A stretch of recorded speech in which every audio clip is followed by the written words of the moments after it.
Exercise 5.2 के first question में है कि how would you rewrite Euclid's fifth postulate so that it would be easier to understand.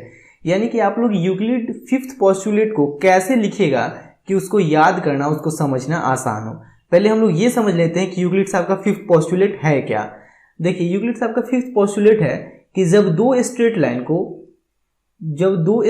को कोई तीसरा लाइन इंटरसेक्ट करता है, कोई तीसरा लाइन चीर फाड़ करता है, तो अगर उसकी एक तरफ का इंटीरियर एंगल का सम, इंटीरियर एंगल क्या है पहले वो समझ लीजिए। देखिए, जो इसके अंदर का एंगल है, ये एंगल और ये एंगल इंटीरियर एंगल है। हम लोग इस एंगल को एंगल 1, इस एंगल को एंगल 2, इस एंगल को एंगल 3 और इस एंगल को एंगल 4 नाम ले लेते हैं। तो यूक्लिड साहब का फिफ्थ पोस्टुलेट है कि जब दो स्ट्रेट लाइन को एक तीसरा लाइन इंटरसेक्ट करता है अगर, तो उसके एक तरफ का अगर इंटीरियर एंगल का सम 180 डिग्री से छोटा हो, यानी एक तरफ का इंटीरियर एंगल हम लोग मान लेते हैं एंगल 1 और एंगल 2, तो एंगल 1 और एंगल 2 का सम 180 डिग्री से छोटा हो, इसका मतलब ये दोनों लाइन इस साइड में कहीं ना कहीं आगे जाकर इंटरसेक्ट करेगा, कहीं ना कहीं आगे जाकर एक दूसरे को काटेगा, कहीं ना कहीं आगे जाकर एक दूसरे को चीरफाड़ करेगा। ठीक है, बात समझ रहे हैं कि नहीं। मान लीजिए एक और एग्जांपल लेते हैं, जैसे कि दो स्ट्रेट लाइन है ये, अब इसको एक तीसरा लाइन ये इंटरसेक्ट कर रही है। अब इसके इस तरफ के दोनों एंगल का सम, जैसे मान लीजिए ये एंगल 1 है, एंगल 2 है, तो इसके इस तरफ के दोनों एंगल का सम एंगल 1 और एंगल 2 180 डिग्री से छोटा है। इसका मतलब ये दोनों लाइन कहीं इधर आगे जाकर कहीं इस साइड में इंटरसेक्ट करेगी एक दूसरे को। ठीक है, तो इसी चीज को हम लोग कैसे लिखेंगे कि याद करना आसान हो। चलिए उसी को लिखते हैं। इसको हम लोग ऐसे लिख सकते हैं कि if two straight lines intersect by a third line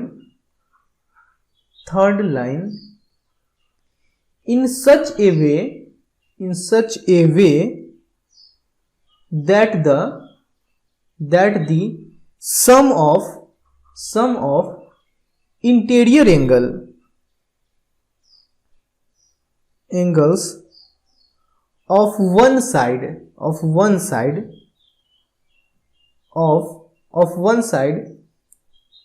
of intersecting line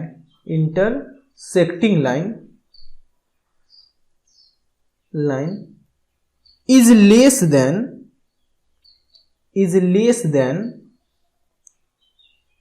180 degree, then the two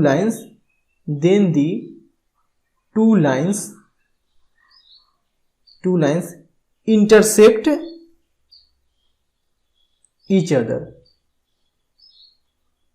देखिए फिर समझिए, इसको बोल रहा है कि if two straight line intersect by a third line, जब दो स्ट्रेट लाइन को एक थर्ड लाइन इंटरसेक्ट कर रहा है, in such a way that the sum of interior angles of one side of intersecting line, ये जो intersecting line है इसकी एक साइड के इंटीरियर एंगल यानी ये दोनों इंटीरियर एंगल्स का सम, देखिए बोल रहा है ना कि sum of interior angles of one side of intersecting line is less than 180 degree, then the two lines intersect each other। इसका मतलब ये दोनों लाइन एक दूसरे को इंटरसेक्ट करेगी। ठीक है, देखिए डिफिनीशन क्या लिखे हैं वो एक बार और समझा देते हैं, आप लोग को अच्छे से समझ में आना चाहिए। बोल रहा है कि if two straight line intersect by a third line, जब दो स्ट्रेट लाइन को एक थर्ड लाइन इंटरसेक्ट करे, in such a way that the sum of interior angles, ये और ये मेरा इंटीरियर एंगल्स है, लेकिन यहाँ किस इंटीरियर एंगल्स के बारे में बोला जा रहा है, the sum of interior angles of one side, यानी कि एक तरफ के इंटीरियर एंगल का सम, एक तरफ के इंटीरियर एंगल्स का सम, या तो इसका और इसका सम या इसका और इसका sum. Sum of interior angles of one side of intersecting line, ये इंटरसेक्टिंग लाइन के एक साइड के इंटीरियर एंगल्स का सम 180 डिग्री से छोटा हो, then the two lines intersect each other. इसका मतलब है कि ये दोनों लाइन एक दूसरे को इंटरसेक्ट करेगी। समझ में आ गया अच्छे से, अब तो क्लियर हो गया होगा अच्छे से। सेकंड क्वेश्चन में बोल रहा है कि does Euclid's fifth postulate imply the existence of parallel lines, explain. क्या यूक्लिड का जो फिफ्थ पोस्टुलेट है वो पैरेलल लाइन के होने के बारे में भी कुछ बताता है क्या उसके फिफ्थ पोस्टुलेट से पैरेलल लाइन के बारे में भी कुछ पता चलता है? तो देखिए पहले यूक्लिड का फिफ्थ पोस्टुलेट क्या है उसको हम लोग समझते हैं। यूक्लिड का फिफ्थ पोस्टुलेट है कि अगर दो स्ट्रेट लाइन को अगर कोई तीसरा लाइन इंटरसेक्ट कर रही है, दो स्ट्रेट लाइन को अगर कोई तीसरा लाइन इंटरसेक्ट कर रही है, ठीक है, तो अगर एक साइड के इंटीरियर एंगल का सम, पहले तो इंटीरियर एंगल समझिए, ये और ये मेरा इंटीरियर एंगल है। मान लेते हैं ये एंगल 1 है, एंगल 2 है, एंगल 3 और एंगल 4 है।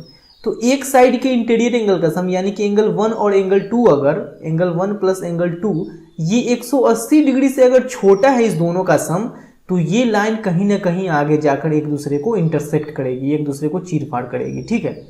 एक और एग्जांपल लेते हैं कि मान लीजिए ये दोनों स्ट्रेट लाइन है, अब इसके एक साइड का सम ये वाला लेते हैं हम लोग, मान लीजिए ये एंगल 2 है, एंगल 3 है और ये एंगल 4 है।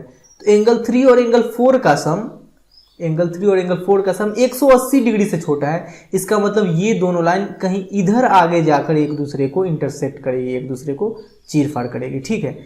लेकिन अगर एंगल 3 और एंगल 4, ये एंगल 3 और एंगल 4 180 डिग्री के बराबर है, इसका मतलब ये लाइन और ये लाइन पैरेलल लाइन होगा। पैरेलल लाइन होगा कहने का मतलब ये एक दूसरे को कभी इंटरसेक्ट नहीं करेगा, एक दूसरे को कभी नहीं काटेगा, ठीक है। जैसे कि मान लीजिए ये दोनों लाइन है, अब इसको एक तीसरा लाइन इंटरसेक्ट किया, अब इसके एक तरफ का एंगल का सम यानी कि ये एंगल और ये एंगल का सम, मान लेते हैं ये एंगल 1 है, ये एंगल 2 है। एंगल 1 और एंगल 2 का सम 180 डिग्री के बराबर है, तो इसका मतलब है कि ये और ये एक दूसरे को कभी इंटरसेक्ट नहीं करेगा। तो इसको हम लोग ऐसे भी तो लिख सकते हैं, यूक्लिड के फिफ्थ पोस्टुलेट में क्या बोल रहा है कि अगर ये दोनों का सम 180 से छोटा हो तो एक दूसरे को इंटरसेक्ट करेगा, लेकिन 180 डिग्री हो तो ये दोनों पैरेलल होगा। तो इसको हम लोग लैंग्वेज में कैसे लिख सकते हैं कि पहले तो पूछ रहा है कि does Euclid fifth postulate imply the existence of parallel lines, क्या यूक्लिड का फिफ्थ पोस्टुलेट है वो पैरेलल लाइन के होने के बारे में भी कुछ बताता है क्या? तो लिखिए यस, वो पैरेलल लाइन के होने के बारे में भी बताता है ना। तो ये सेकंड क्वेश्चन है, पहले इसका तो आंसर यस हो जाएगा। अब पैरेलल लाइन कब हो सकता है वो लिखिए, यहाँ पे लिखिए Euclid's fifth postulate imply the existence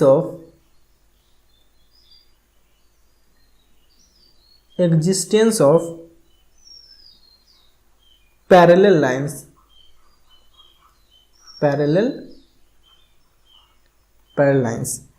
because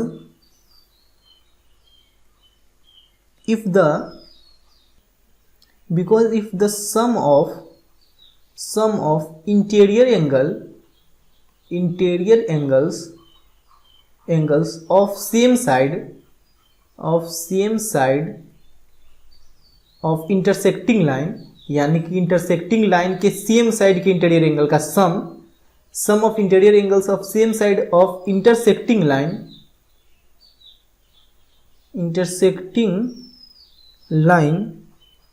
is 180 degree, then the two lines will not meet each other, will not intersect each other, लिखिए will not intersect each other। देखिए अगर ये दोनों एंगल का सम 180 से छोटा हो तभी ना एक दूसरे को ये इंटरसेक्ट करेगा। अगर इस दोनों एंगल का सम 180 डिग्री है, इसका मतलब ये दोनों कभी एक दूसरे को इंटरसेक्ट ही नहीं करेगा। अब इंटरसेक्ट नहीं करेगा इसलिए ये पैरेलल होगा। तो लिखिए then the two lines will not intersect each other at any point, किसी पॉइंट पे एक दूसरे को इंटरसेक्ट नहीं करेगा।